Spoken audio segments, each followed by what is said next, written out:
biggest issue that people of color have, coming back to your first question, and about like, do I get icked out if I see an author who is Wonder Bread white get a book deal for a person of color or an experience that people of color primarily deal with? That pisses me off.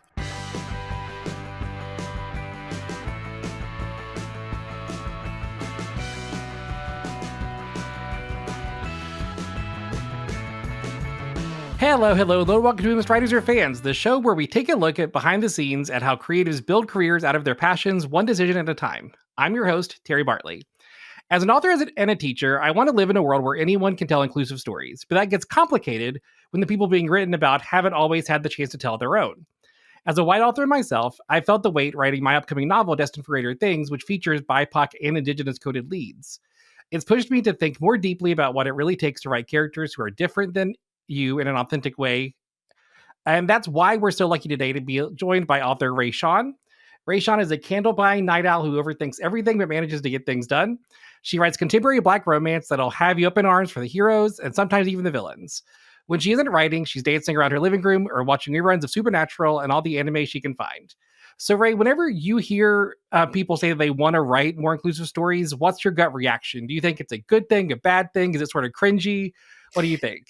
That's a fun question. I think it kind of depends, because sometimes there will be a time when there's certain types of stories that are more popular and people kind of want to jump on that and start writing. So like right now, it seems that everyone kind of wants to do something cowboy related. And we've seen cowboy romances throughout, the years, right? They're far and few between before, but it's always this idea that cowboys are white and that's it. And it's like, do we know the history of cowboys though? Like, do we know where the term came from? Who was actually defined as a cowboy before? All those types of things. So I think that when I see something, and it's not even just like from a white person trying to write something perspective, it can be another group of people trying to write something. Yeah.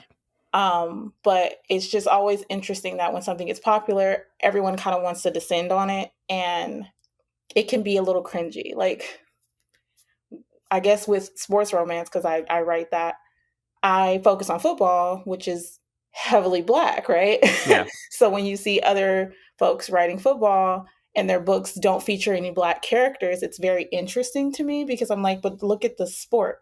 And if you think about any sport, it can be that way. Hockey has people of color. Not as many, but they exist. Formula One has people of color. Not as many, but they exist. And so it's just always like, okay, but are you trying to write to market? Are you trying to write authentically? What are you trying to do? And I guess it also depends on the person. Are they problematic? Yeah. Because that happens when they're like, oh, I'm going to write this thing. And they're like, oh, maybe you shouldn't. Yeah, I think that there's sort of like two sides to this. Like the point that you bring up about like period pieces, because like God knows, period pieces have been heavily white till the end of time. And it's wild because people of color have existed for all of time. So you'd think that it would come up every now and again to see people of color in any period piece. Yeah. But it is a thing that like you really don't see, like, and I think the thing about the sports thing makes a ton of sense too, because like if you're writing something, think about who is in that something, right? Yeah. Like if you're writing, classical music, it might make sense to include like some Asian characters because like that is something that's part of their culture, Yeah.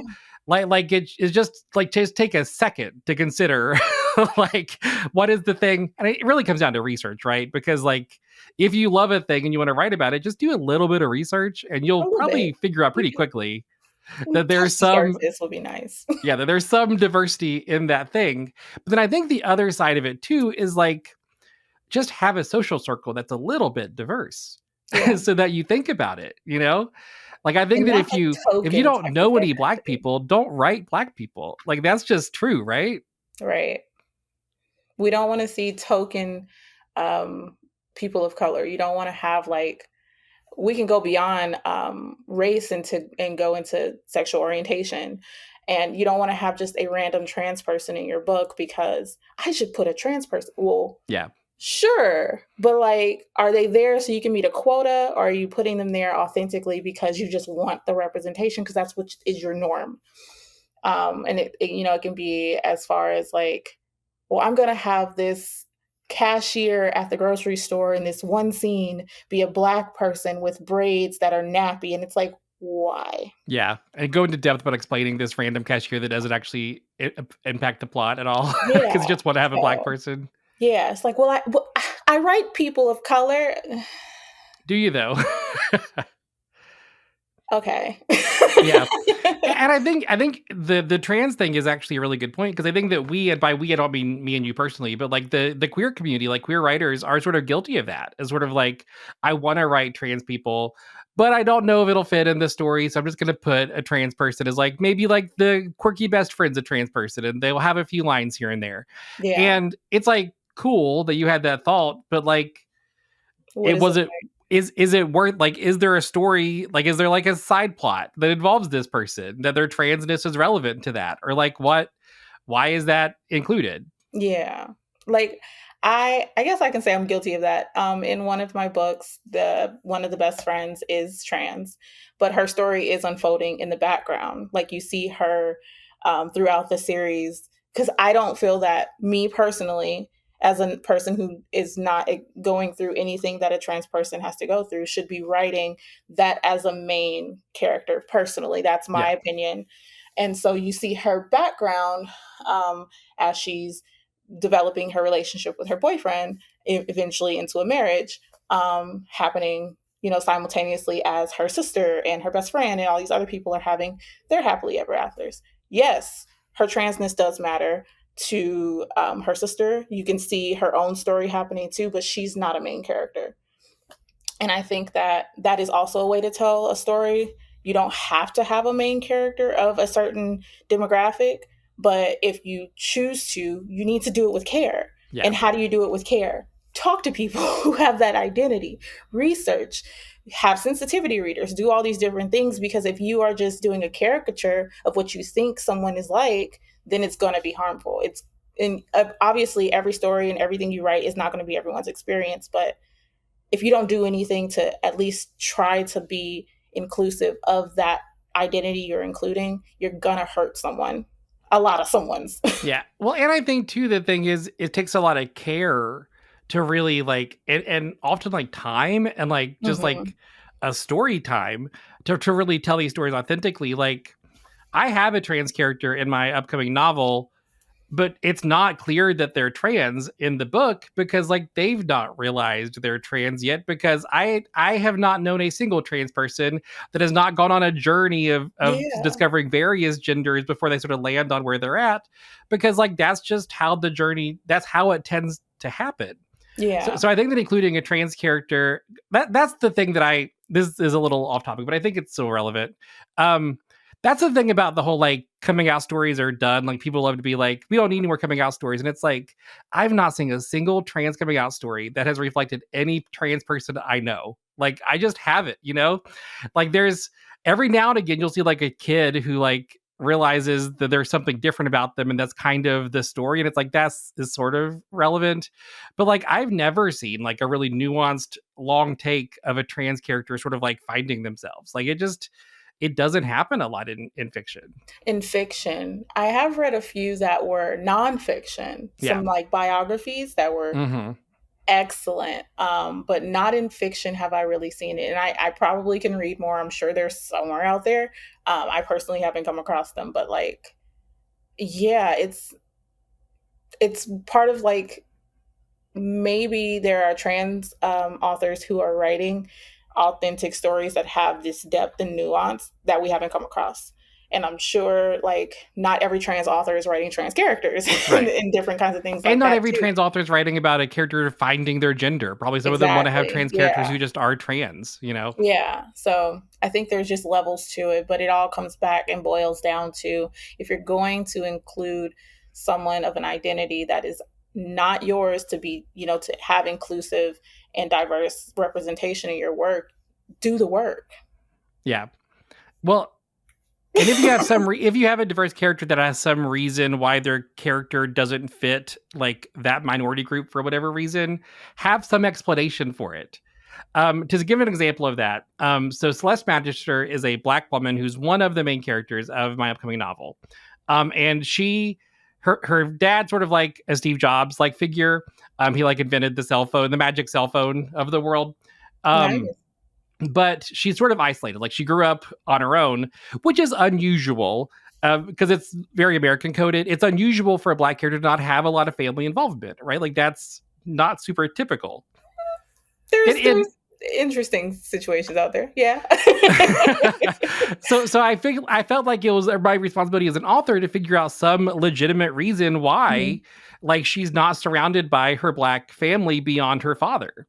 And I think that's what we mean by like you need to have some sort of care whenever you write Yeah. these characters, is like be aware of the culture you're writing, but then if there is something outside the norm, which is that happens, right? Like Yeah. people in books have different origins than anybody else in life, but you should think about it. You should think about why. Like why is that person different than what we expect them to look like? You know? Do you mean that she's separated, like she doesn't have a lot of family, or she doesn't see her black side of her family?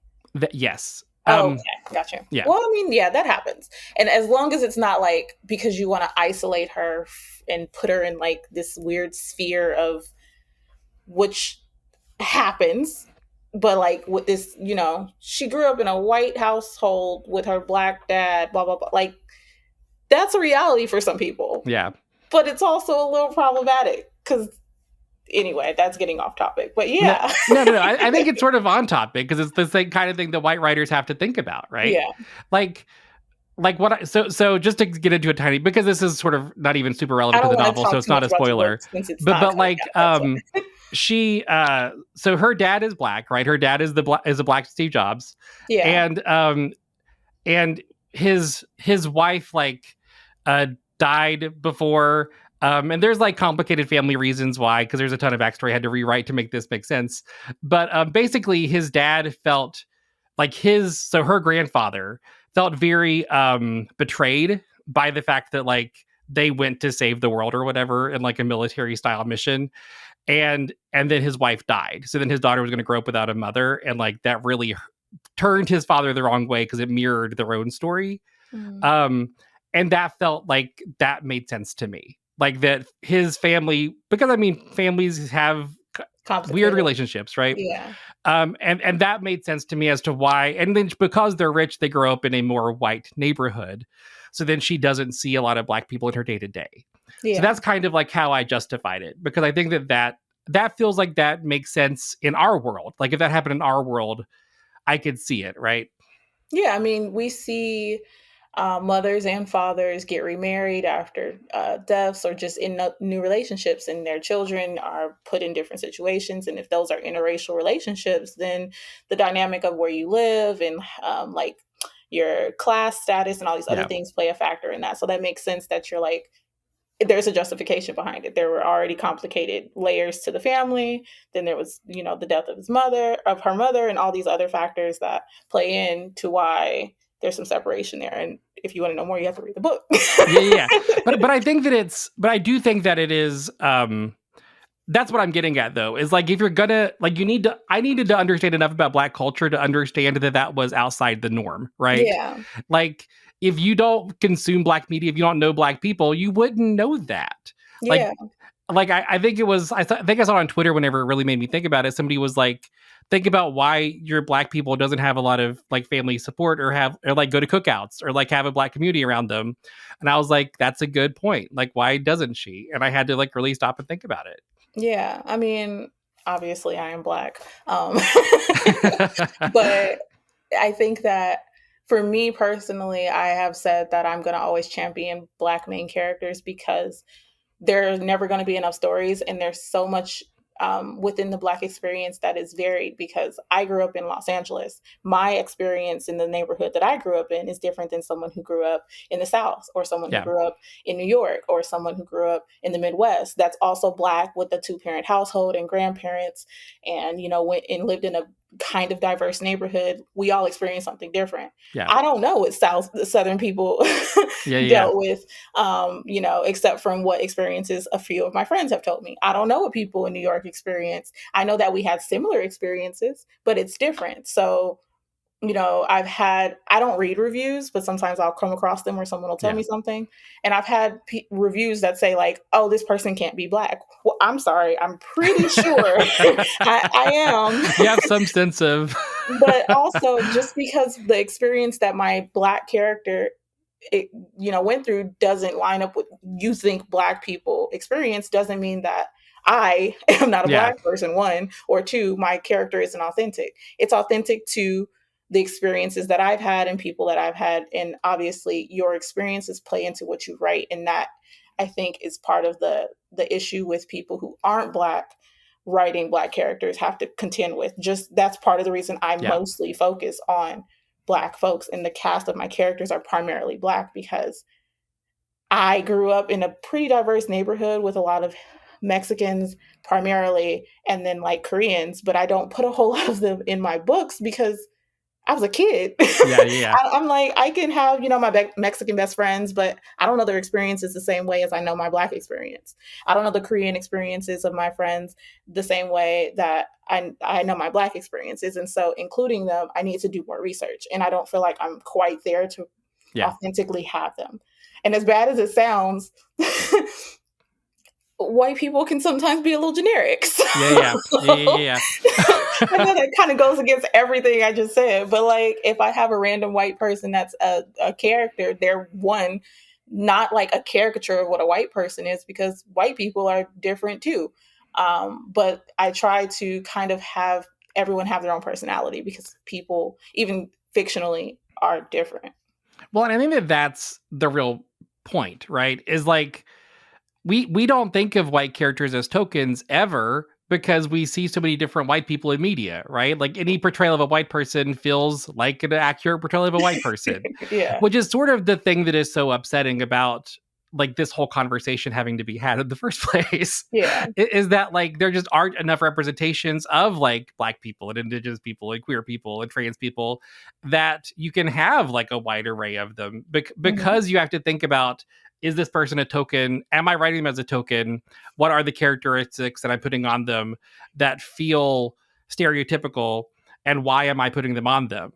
Because Yeah. the other side of it, because, like I've read a number of gay characters who are stereotypically gay, but I've met plenty of stereotypically gay people in my life, right?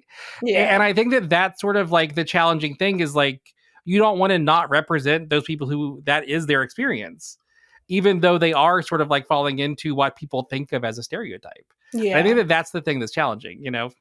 Mhm. I agree. So you talked about how you write a lot of Black characters.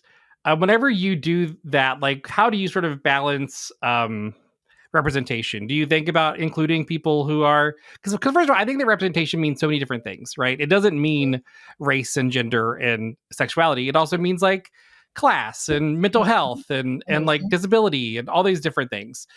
Do you think about those kinds of things whenever you write your books? Yeah, and I think it's partly because, again, I grew up in LA, but where I grew up, everyone kind of was going through the same kind of middle class, like what is it? Upper middle? Upper middle to middle, and then like lower like level, but not quite Yeah, yeah, yeah. poverty level. It was very Yeah. weird level of people that were in my Like just over neighborhood. the poverty line. Yeah, it was just such an interesting mix of people because where I grew up, was so close to so many different kinds of areas. Like I wasn't too far from Rodeo Drive. I also wasn't too far from Beverly Hills. Then I wasn't too far from like the very hood, quote unquote, areas where people were lower income level.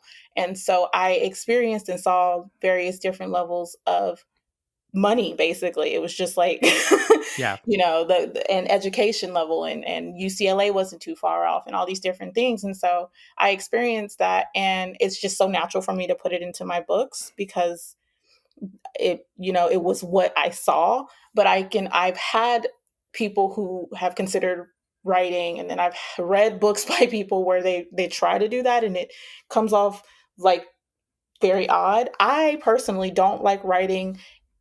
um I like all my books are based on real cities, right? I use LA, I use San Francisco, I use bits and pieces of New York and certain things. And the only place I've ever written about that I haven't been to is New Orleans, which I'm going to next year. But or I guess in Houston, I haven't been, but I have been to Texas. I just haven't been to Houston. And so I don't know how people are in that area, and I don't feel that I can properly represent it. So I feel weird. Yeah. And that is part of like cultural demographics and regional demographics also play into how you write something. And I forgot the question. It's about how there's so many different kinds of inclusion, and how do you think about Oh, that whenever you yes. write? I was like, I was going somewhere with this. And I think that when I think about what characters are going to be in a book, first, sometimes it's a side character that kind of drives me to knowing what the main characters are going to be experiencing, because that side character is such a big force to deal with. And I think that representation that is almost across every book that I've written is mental health of some sort, because it isn't talked about enough. And even if it's just subtly included, it's there. I have books that where they're actively on page in therapy. I have books where they're in physical therapy, because that's also like, it's not mental health, but it can play into it if you're dealing with chronic pain or just any type of pain in general. I have books where they're dealing with grief, which, plays into your mental health sometimes, because you have to figure out how to Yeah. mask or not mask and all these different things. And so um, all of that is also a backdrop to whatever they're dealing with in the relationship or work or whatever. Some of them own their own businesses. Some of them work for other people. Some of them are trying to launch various different things. And again, that plays into what I saw growing up. I didn't realize that one of my closest friends' dad was like this entrepreneur that owned a $4 million house. And I was like, I walked in and was like, where the hell am I? She's like, oh yeah, they just left. They were filming something. Dad said we can come back now. And I was like, I'm sorry, they were filming something? She's like, oh yeah, they use my house in movies. And I was like, I don't think I should be. So it's just like all these different levels of Yeah, I don't have things that I context for this experienced. life. Right. I was like, who are you again? My nieces graduated with like singers' kids and stuff. Like, I was just like, what? I went to school with people who were actors or actresses, and like, I don't. It doesn't phase me most of the Yeah. time. I'm just like, oh, you're that person.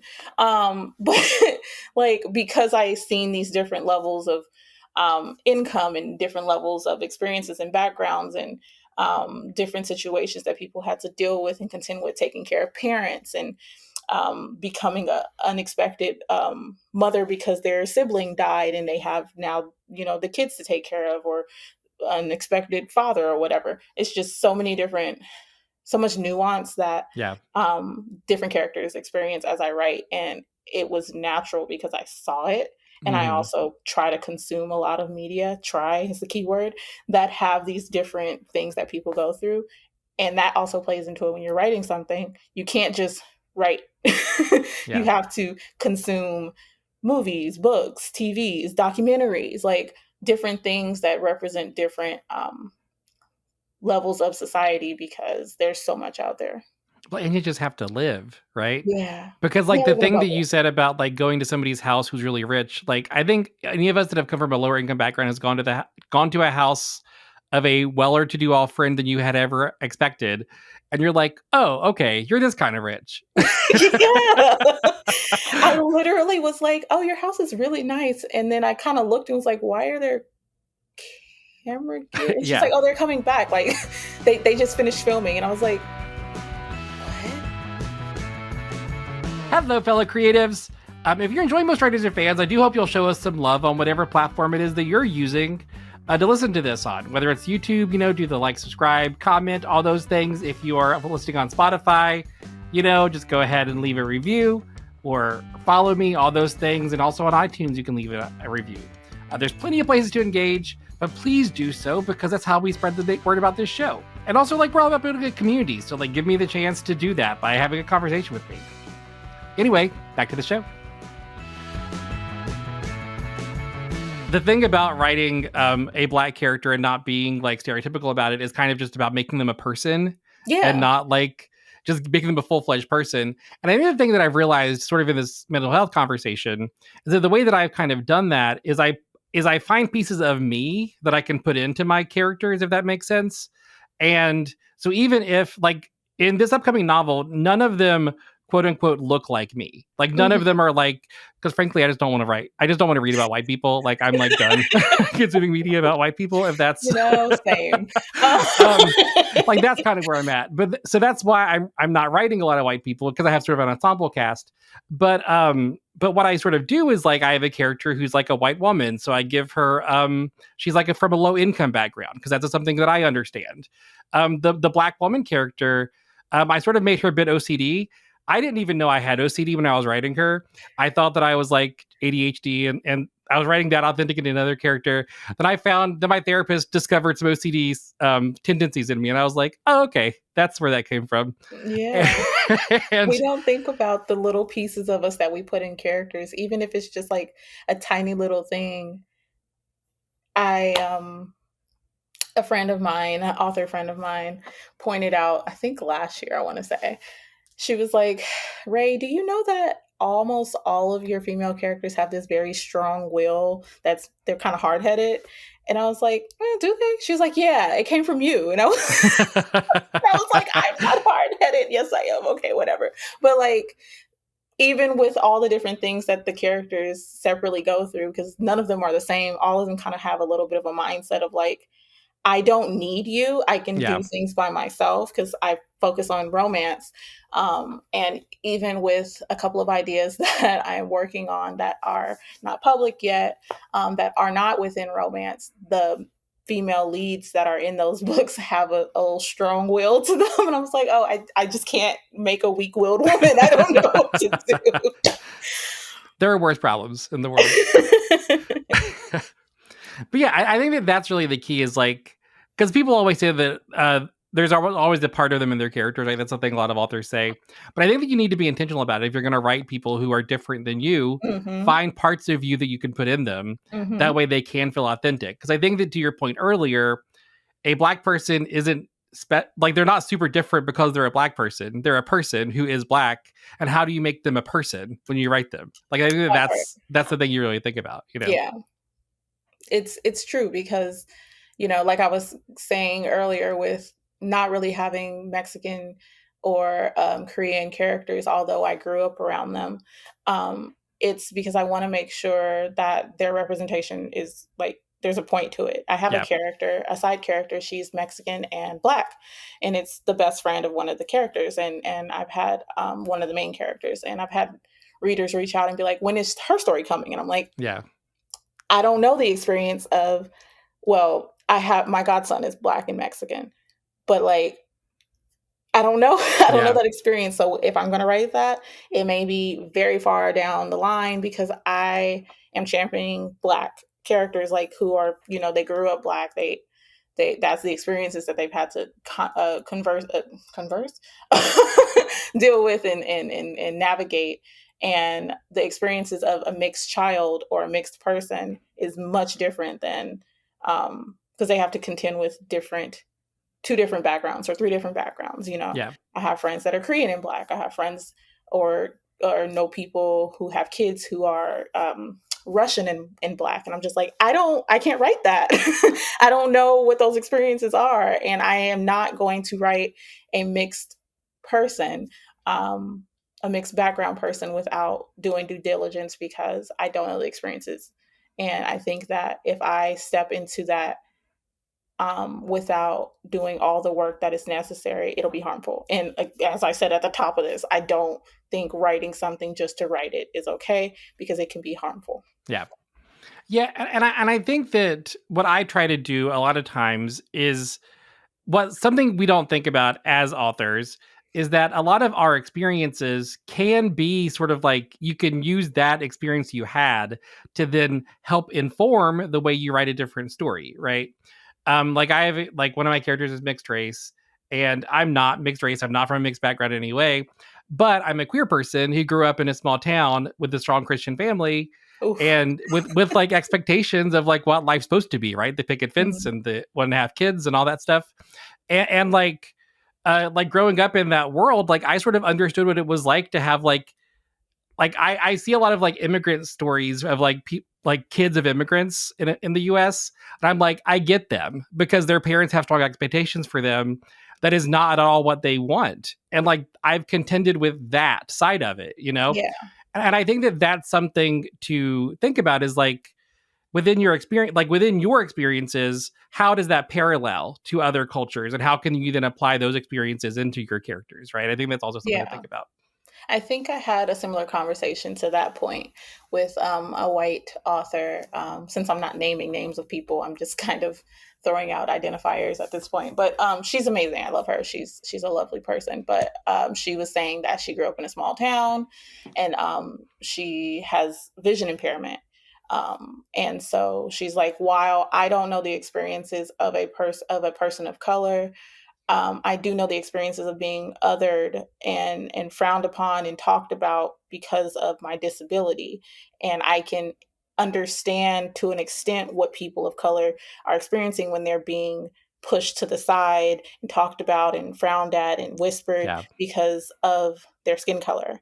And she's like, it's definitely not the same, but I can understand because of that. And that's basically what you're saying. You know, you grew up in a small town, queer, and that parallels to an extent what immigrant children in particular, but also adults experience because of their parents. Yeah, and I think that especially what it is like I would never say like that I am, you know, that I understand fully the experience of an immigrant child, but I would say that I think that my experiences parallel theirs enough that I could probably write it relatively authentically with the appropriate amount of research and a sensitivity reader and all the things beyond right, like beyond that. Sensitivity reader. Yeah, talk a little bit about that because I'm sure you probably also use sensitivity readers in your work. Yeah. So when I wrote my trans character, I wanted to make sure that I didn't have anything that came across as stereotypical or harmful, and so I had two trans people read it, one trans man and one trans woman, and they were like totally fine. She's great. You don't dead name her, which you will sometimes see, which is such a problem. Like I do reference part of the issues that she dealt with her family and transitioning and things of that nature, but it's nothing to the extent of like trauma. Yeah, And so that's really important. I have a series of brothers in my sports romance. They're all adopted, even they're like all six siblings. There's five brothers and a sister. I was not adopted. I know people who were adopted. I've heard stories from them. I saw it when I was growing up, what they had to deal with. I have family members who were in foster care and then adopted. So I have some background and knowledge of that, but I personally have not experienced that. So when I started writing those books, I was scared. I was like, I don't want someone who has been adopted and is experiencing like the issues that they dealt with, good, bad, or indifferent, or someone who had to give up their kid and put them into yeah, adoption. I don't want them to pick up my books and be like, oh, this is harmful.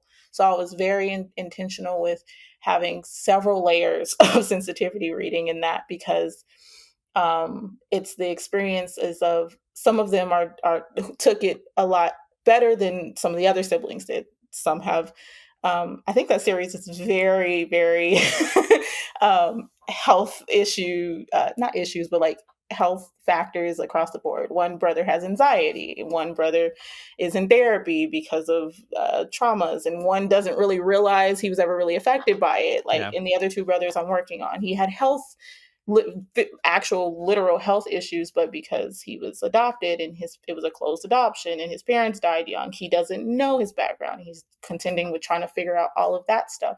And I think that it was really important to make sure as I wrote those books, I had Beta readers, yes, but also people who had some experience with chronic pain, with anxiety, with going. Well, I'm in therapy, but that doesn't matter. My experience in therapy is not everyone else's experience in therapy, especially as someone who is dealing with childhood traumas that particular character was dealing with, like feelings of neglect and like all these other situations. And I think that there's always a fear, or at least for me, there's always a fear that like you're going to do something bad.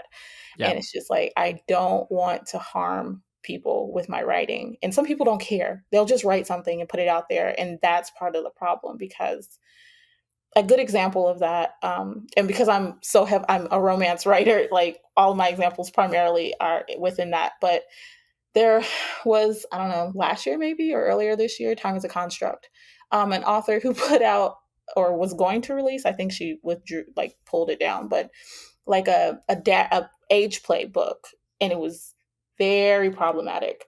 To the point of like, there's a difference between age play and kink and being very intentional and safe with that and how you explore it, and being problematic with like daddy dom and little girl dynamics where it it can play into like this person eh, groomed her, and then when she got to a certain age then wanted to do the age play thing as well. That's Yeah.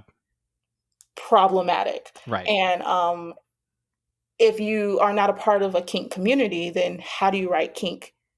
If Right. you don't do research and talk to people who share the identities that you're going to be writing and exploring, you shouldn't put it, because even that is very harmful. Like, do I want to go there? Yeah, I do. The 50 Shades of Grey books were Yeah. so bad because it had a lot of people thinking that that was what those relationships look like. And it was so harmful to the community because then we had women expecting certain things to happen when they go into certain types of relationship, and men thinking that they could do whatever they wanted. And then anyone in between being like, I don't know how to Yeah. explore this anymore.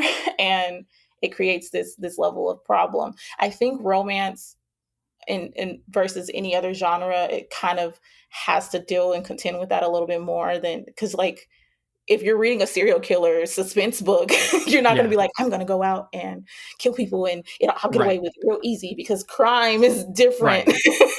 than like And often we're not worried about problematically representing how they murder people. like if you're creating a fantasy world, I guess there you can kind of contend with colonization, which comes up often, unfortunately, as like a backdrop of like these aliens went to this planet and took over because they wanted to save them. I'm like, so they colonized them. Yeah. Okay, cool. We see the problem there, right? So I guess Which, that's if they're something conscious about it, is a compelling story, right? that's a different But if they're story. not, then Yeah. yeah. Exactly. Like how are we pulling this in? How are we playing with it? How are we explaining it? How do we dive into it? And I think that romance is kind of one of those areas where you kind of contend with some of these issues a little bit more than you would in any other genre. Because it's so wide, and so many different things can happen. Because you can have a paranormal romance, you can have a fantasy. What is it? Romantasy is the term now, Yeah. whatever. You can have, your romantic suspense and deal with all these things, but it explores things in a different way than any other genre does, I think. Um, and it makes it a little bit where the examples are plentiful. Well, and I think the thing about romance in particular is that, like, I think a lot of us as authors feel like we're not writing, like, what our characters do are not like prescriptions for our readers, right? Right. Like I don't want characters, like, what my main character has ADHD. I don't want readers of him to be like, I should do what he's doing to deal with my ADHD, because it's not healthy. Like, it's not good. Because I'm showing the worst times I had in him, so like, don't do what he's doing. But I think that a lot of times with romance in particular, it's sort of like, here's a how-to guide of like how to do this thing. And I think that that's why it is so problematic, because readers will sort of think about it that way. Yeah, It's unfortunate side effects because there is this weird stigma that, like, if you write certain things within your romance, like if you have open door sex or explore certain types of behaviors and worlds, then it's an issue. And we see that in politics and how they're trying to ban so many types of books and Yeah. cause creative expression that is healthy from being able to be consumed. And there's different types of books out there. There are books that are fiction that are trying to help teach you something, even if it's like not like, oh, go out and participate in a rally. It's just Yeah. like self confidence, Hmm. or something, like having control of your own life. Like, that's fine. It's not like I'm trying to tell you how to be in a relationship Yeah. or the pathway to being a CEO of a company, or look at dark romance and like that it's okay to kidnap people and make them Yeah. dependent on you to the point that they don't remember themselves. That's not okay. Please don't do that.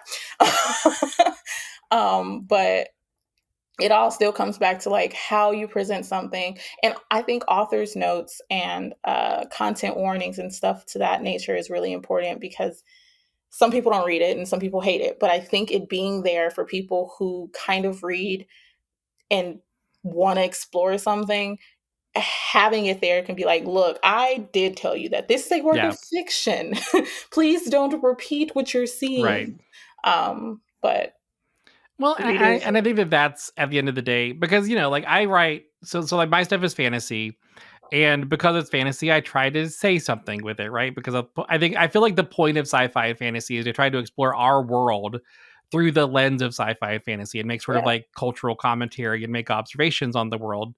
Um, but I do think that it's something to think about, is like, are you saying something with your book, or is your book sort of like just fun and that's fine? yeah, and Like, it's totally fine. right. So like, which of those things are you doing? Because if it's just fun, like, it's okay to sort of have things that aren't like acceptable in it, because it's not meant to be taken seriously. You know what I mean? Whereas like in fantasy, if I'm trying to tell something, like sometimes when I tell something, I'm making observations by having characters stumble in the thing, right? Because Yeah, that's how we experience it oftentimes. yeah, And I think that that's something, I feel like that's an issue. Like, this is like a broader conversation, but this might play well on social, so I'm going to say it. Um, but like, I think that there's this thing these days with readers, especially younger readers, where they want to take everything that they consume as like prescriptive. Like, the thing that mhm, this author is writing is what they believe, or they're like condoning this thing.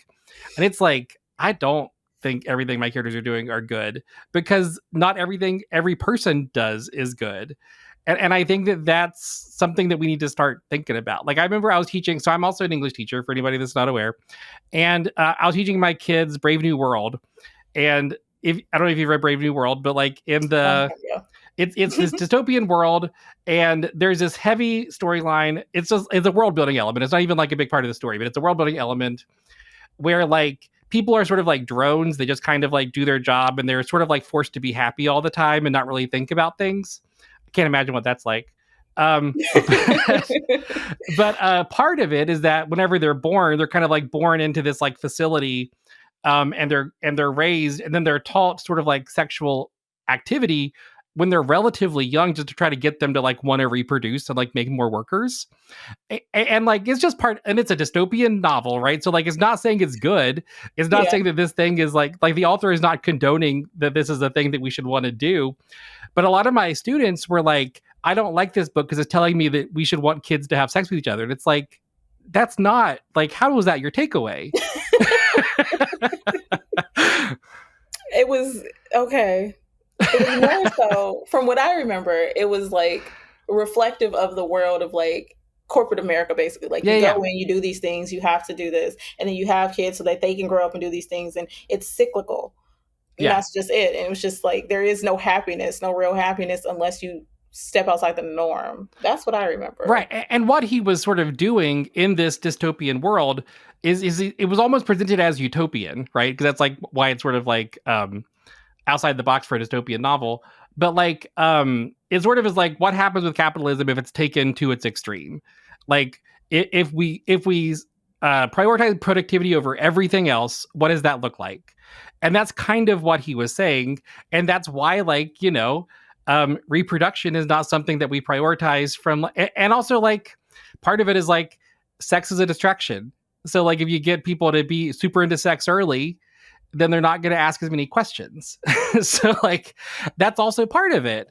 And I think that they weren't really like willing to reckon with that because they were saw like the problematic element. And it's like, but the problematic element isn't like they're not condoning the problematic element. They're also saying it's problematic. Like, Yeah. I feel like that's something that I think younger readers especially have trouble sort of like reckoning with, because like I think that they think that you're supposed to write things you believe, and I don't always do that, you know? Yeah. I also think that when it comes to how something is consumed, it's the conversations that are being had around books. Do you have someone to talk to about these books? Like, are you kind of just consuming what you think is the reflective of the world, and so then that is your reflection of your surroundings? Like, oh well, in the book that I only saw small towns and white people at their little flower gardens and whatever white people do in small town books. um, That sounds right.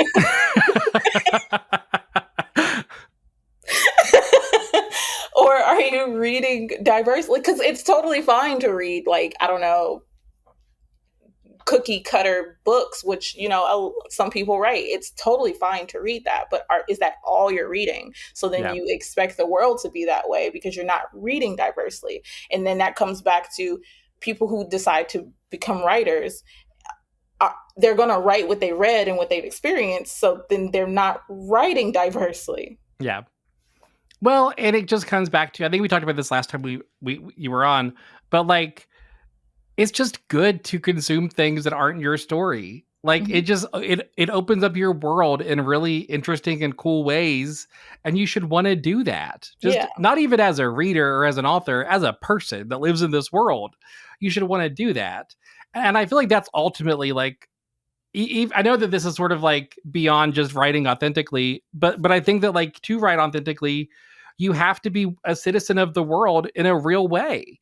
And Yeah. I think that part of that is like being willing to consume stories that are different than yours. Multicultural, class, caste, sexual orientation, just I don't know, like, pick a damn genre. There's somebody of some background has wrote something.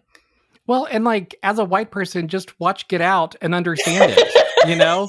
Like it's not like there's a lack of this kind of content. That's a good one.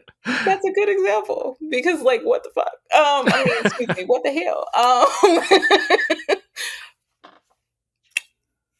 But yeah, I don't know. It's just I think that some of my favorite books are not by Black authors, and they're not, even if they are by Black authors, they're not experiences that I personally had, and I think that that is something that we have to consider as well, because you can consume one race or ethnicity of authors, but that's limiting you. Yeah. And it's also, even if every author that you've read within that subsection of authors has written a different story, it's still a limitation on the available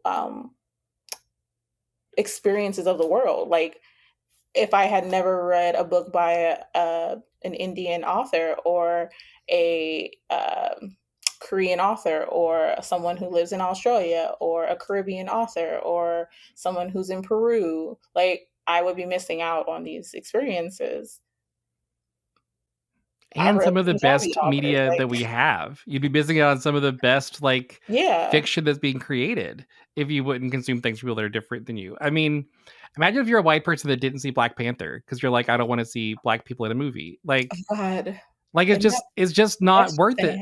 And it's just not worth it because it's such a good movie. Like you don't want to not have that in your life because you're trying to like pigeonhole yourself. It just doesn't and make any like, sense. even Crazy Rich Asians, with some of the problematic things that we kind of saw that weren't necessarily in the book but were in the movie, that was a really good, like, for someone who didn't grow up Yeah. crazy rich or Asian, it showed a cast of Asian characters going through experiences that I have not gone through, and it was nice. And like the book itself is fun and informative. And again, I grew up with Koreans, and I saw some of the behaviors that they had. My one of my closest friends when I was a child had to contend with, and I saw, like, in the books, I was like, yeah,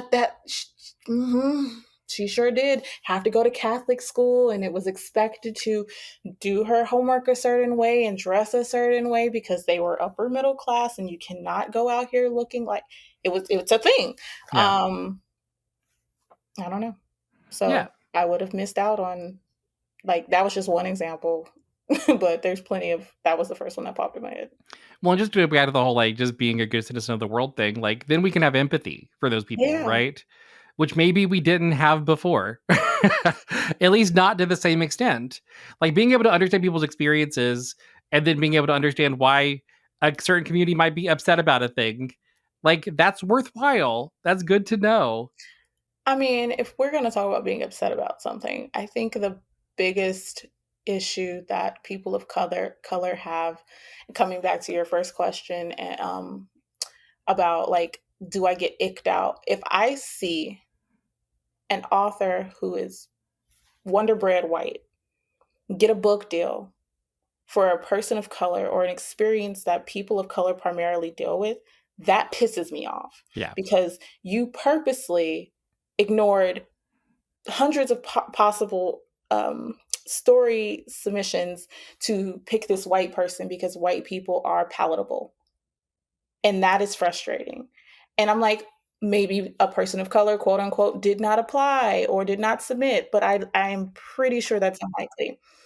And that irks me and that pisses me off. And I think that is one of the main things that I take um, issue with, because I don't particularly care if you want to write outside of your experience, and you're doing it with care, and you're highlighting people who are writing from their own voice. Like, there are plenty of authors who are like, I'm not a man and I'm not gay, but I write male male. Here are some wonderful male male authors to Yeah. read. If you enjoyed my book, or even if you didn't, please go check them out. Like, that's an option as well.